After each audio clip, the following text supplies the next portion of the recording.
layout of this index is not very easy to figure out. It's just not. Earlier I asked you guys if you had any military experience. The mill specification, the catalog that they use to quantify stuff, is the most bizarre thing you'll ever see in your life. And when you go to look stuff up, it's under headings that you would never dream of.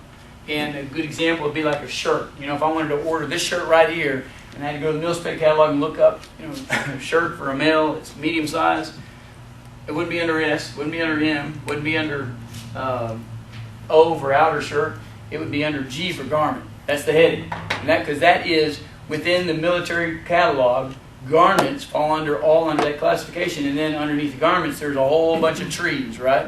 Same way this index. You got major headings, conductors. Look up for conductors real quick. I mean, Jesus Christ, there's almost 2 pages worth of conductors. Yeah. How do you mentally make that work for you? It's not easy, is it? And you guys know it. I mean, if you've been trying to use this index in your test, you already know what I'm saying. It's difficult. It really is. And, you know, when you're finding stuff, especially if you've taken the test before already, and you did find something, if you didn't go back, then do it now. Or not right this second, you know, but do it before you take the test again. And the stuff that you knew was on your test, even though you know right now where it was, don't presume that in the middle of that pressure you're going to remember as easily. It's all that time, right? You shave off 10 seconds. It's 10 seconds more than you might have on something else that might make a difference at one point, and that could make a difference when you pass or fail. So every second counts. This index has got to be used as a tool. Now, the other thing that I hate about this index, absolutely hate, is it's like a freaking dictionary. If you're looking for a word, let's say, you know, kiwi, you know it's going to be in K's, right?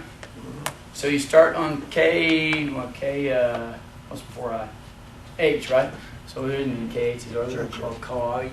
Anyway, my point is that on a dictionary, the first thing at the very top corner is going to be the first letter on that page, and the other one on the other corner is going to be the last letter on that page. And some combinations have 15 pages in between those two changes, and some of them have just 2 pages. So it's hard to know when you're flipping through pages how many pages to flip through. You see what I'm saying? What's missing out of this index? How many pages? There's no page numbers in the damn thing. If I told you to turn to page 576, you'd be there just like that.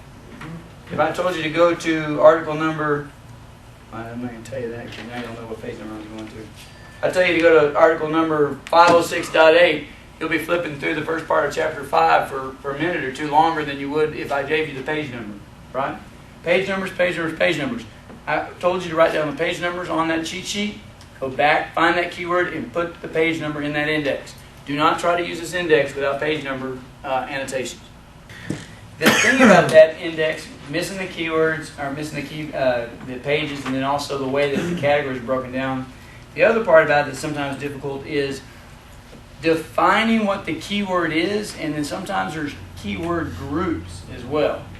I'll give you an example of the first one, or the second one actually.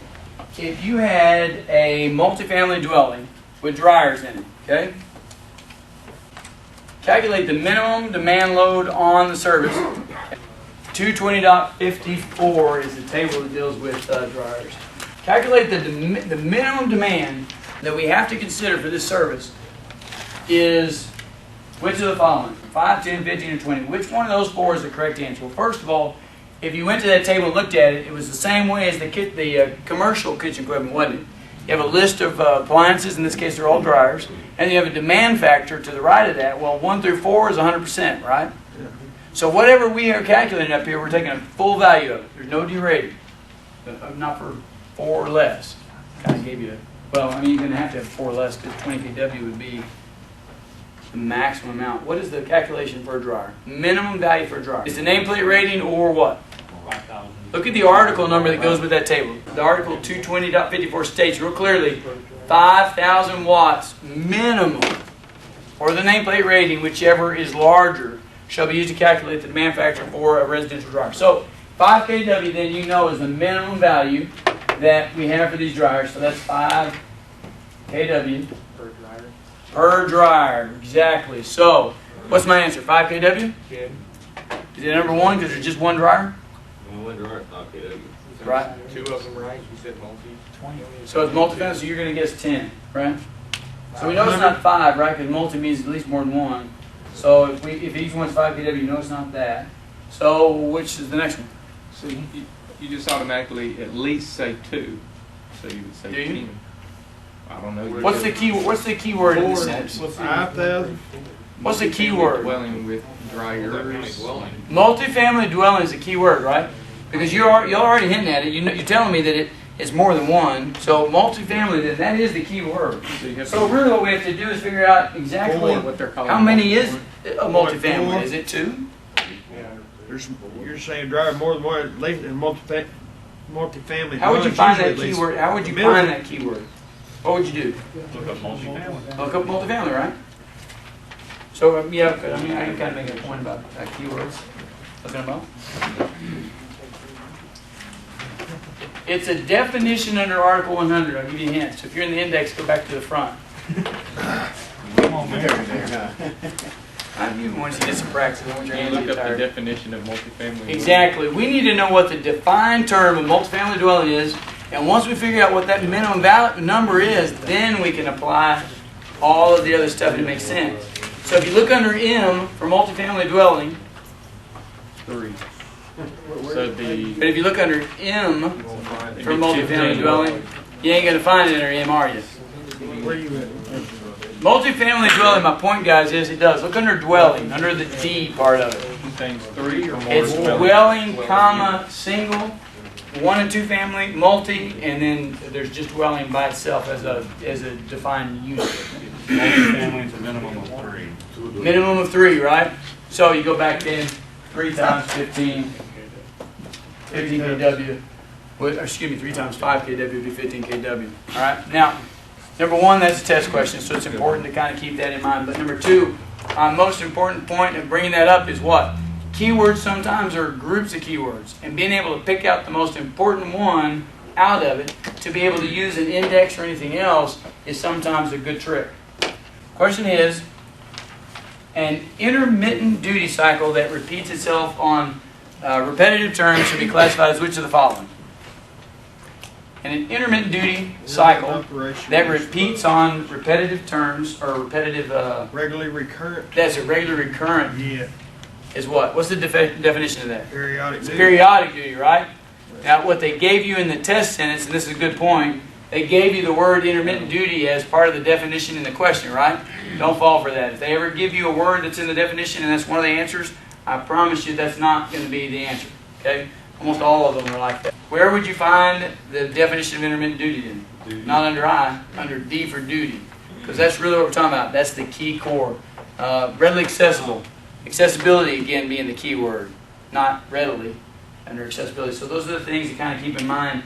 And the index is bad about that. I mean, you really kind of have to look at which one of the group of keywords is the most important one to be able to use that index to boot. So you can see some of the complexity and the inherent difficulty. The other thing about it, guys, is that they don't even use the same keywords for most of the test questions anyway. I mean, literally, if I say in an article that a power circuit or lighting circuit has to be such and such and such, right? If I'm a test writer, I'm not going to use the word power or lighting. I'm going to use something fancy like high impedance discharge lighting circuit, right? And if you're a test taker, you're going to pick up on that high impedance and go, oh wow, that's a keyword, because that's the big carrot they dangle right out in front of you and you want to grab it. Well, that ain't it, right? It's just a lighting circuit. It doesn't matter what kind in that particular case. And there's a lot of questions out there like that. So they intentionally, they know what's in this index better than you guys do. Trust me. They know what's in there. And they use that against you. So you're fighting an uphill battle with this index from the minute you open that thing. You follow what I'm saying? And that's why I'm telling you, it's the biggest mistake guys make. Go into that test center and try to use that index. 1, you don't practice with it. You don't have anything marked in or highlighted. 2, nobody in the right mind can make sense of it in the way it's written anyway. And 3, it doesn't have page numbers. It's just there's nothing about it that makes sense unless you make a cheat sheet, right? And then it makes a lot of sense. But literally the last 30 minutes of an exam for me is when I finally resort to the index, because I just absolutely don't want to use it until it's the last resort. If I've tried everything else I can think of, that's the last thing I do. So the point is that this is a tool, guys, right? And just like you know, your clients or anything else, if you're going to use it as your main tool, it ought to look like you use it, right?